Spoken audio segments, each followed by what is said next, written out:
യാക്കോബായ സുറിയാനി സഭയുടെ പുതിയ അധ്യക്ഷനായി ശ്രേഷ്ഠ ബസേലിയോസ് ജോസഫ് കാതോലിക്ക ബാവ സ്ഥാനമേറ്റു.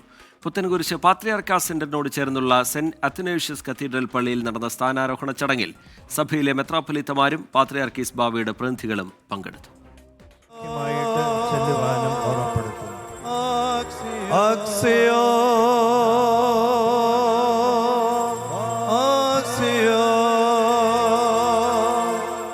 ആയിരങ്ങളെ സാക്ഷിയാക്കിയാണ് സഭയുടെ 81ാമത് കാത്തോലിക്കയായി ശ്രേഷ്ഠ ബസേലിയോസ് ജോസഫ് ബാവ സ്ഥാനമേറ്റത്.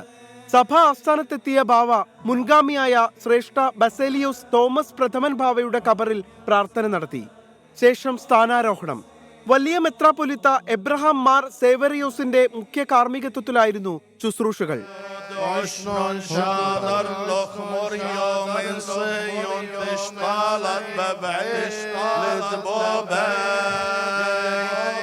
സ്ഥാനാരോഹണത്തിന് ശേഷം നടന്ന പൊതുസമ്മേളനത്തിൽ കേന്ദ്രമന്ത്രി ജോർജ് കുര്യൻ വിശിഷ്ടാതിഥിയായി.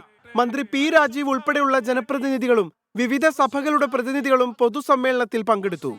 ശത്രുവിനെ സ്നേഹിക്കണമെന്നാണ് ക്രിസ്തു പറഞ്ഞിട്ടുള്ളത്.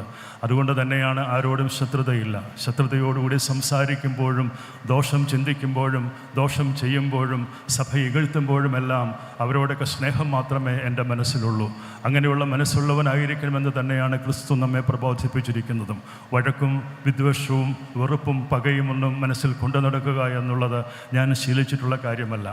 ലബനനിൽ നിന്നും മടങ്ങിയെത്തിയ സഭയുടെ പുതിയ അധ്യക്ഷന് വിശ്വാസി സമൂഹം ഊഷ്മള വരവേൽപ്പാണ് ഒരുക്കിയത്. ഗീസ് പീറ്റർ, 24 കൊച്ചി.